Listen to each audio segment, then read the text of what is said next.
Bonjour tout le monde, dans cette courte vidéo, on va examiner la solution de l'exercice numéro 5. L'exercice numéro 5 qui consiste à écrire, on vous demande d'écrire un algorithme qui teste si un nombre entier n donné est permis ou pas. Calculer sa complexité, et puis on va montrer que racine de n opération suffisent pour décider si n est permis ou pas.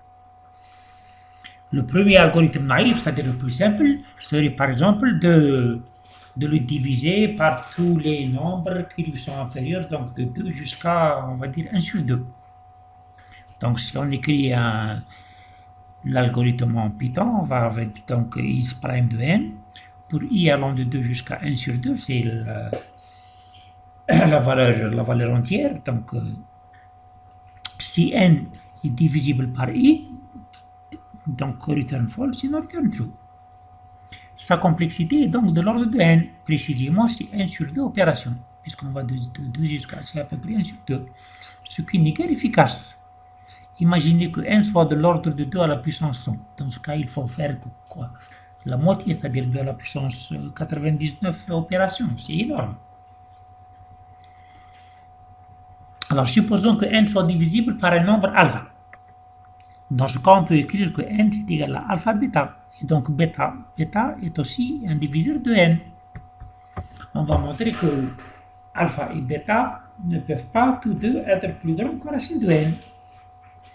En effet, alpha et bêta sont dans une relation d'ordre, c'est-à-dire que ou bien c'est alpha qui est plus grand ou bien bêta. Par exemple, on va dire que 24 c'est égal à 3 fois 8, que 21 c'est égal à 3 fois 7. Donc on va dire on va supposer que alpha est inférieur ou égal à bêta. Et on va prendre comme hypothèse, donc on va supposer que alpha est plus grand que racine de n. C'est-à-dire que le nombre n possède un diviseur qui est plus grand que sa racine. Comme alpha est inférieur ou égal à bêta, comme on l'a vu précédemment, ça veut dire que alpha bêta est plus grand que racine de n fois racine de n, c'est-à-dire n. Donc ça veut dire que n est plus grand que n, ce qui est contradictoire. Donc, on en déduit que l'hypothèse est fausse. Donc, ça veut dire que alpha est inférieur ou égal à racine de n. Ça veut dire qu'on a un autre algorithme plus efficace. Donc, on va examiner tous les diviseurs allant de 2 jusqu'à racine de n.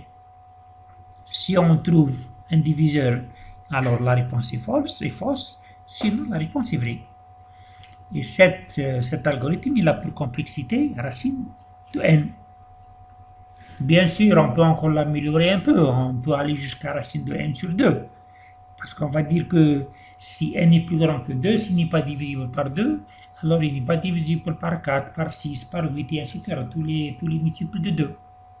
Donc on peut, si vous voulez, aller de 2 jusqu'à racine de n par pas de 2, et ainsi de suite. Mais c'est toujours de l'ordre de racine de n. Tous les algorithmes qu'on a vus, maintenant on va faire on va revenir un peu au cours. Tous les algorithmes qu'on a vus jusqu'à présent ont une complexité polynomiale, c'est-à-dire de la forme t de n égale à n à la puissance petit c, où petit c est une constante. Il est important de préciser que petit c ne doit pas dépendre de n. On a vu par exemple n à la puissance 3, on a vu n à la puissance 2, on a vu n log de n. N log de n, c'est à peu près polynomial, c'est n à la puissance 1 plus quelque chose.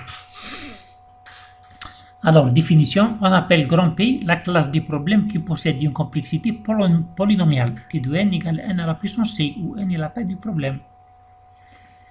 Et maintenant, on se pose la question, qu'en est-il de l'algorithme is prime de n?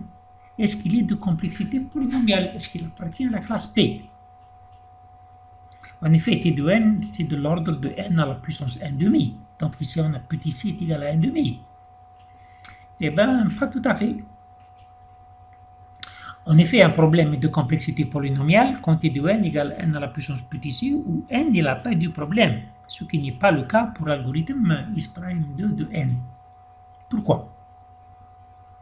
Alors je vous pose la question, essayez de réfléchir quelques minutes avant de voir la réponse qui va suivre dans la prochaine diapositive. Tout simplement parce que n n'est pas la taille du problème, car n est un nombre. Par exemple, si 8761. Ce n'est pas la taille d'une liste ou d'un tableau, ou bien d'un graphe, ou bien d'une matrice. Mais alors, quelle est la taille du problème du nombre n? Ben, tout simplement, c'est sa représentation en mémoire, c'est-à-dire au nombre de bits. En machine, le nombre 2 à la puissance n est représenté par n bits. Donc, le nombre petit n est représenté par log de n bits. Et par conséquent, pour l'algorithme is', la taille du problème, c'est log de n. Ça veut dire que sa complexité devrait être une fonction de log de n. C'est-à-dire qu'on devrait exprimer, on va dire t de race dt de log de n est égal à une fonction de racine de n. Ça, c'est un problème pour lequel on va dire que cet algorithme possède une complexité pseudo-polynomiale. Parce qu'elle paraît polynomiale, mais en fait, elle ne l'est pas. Elle est plutôt du côté exponentiel, mais aussi pas tout à fait. Donc, ce genre de problème, on les appelle les problèmes pseudo-polynomiaux. Donc ici, on a un exemple de ce problème. On verra plus tard d'autres problèmes qui seront de la même classe. Voilà, je vous remercie pour votre attention.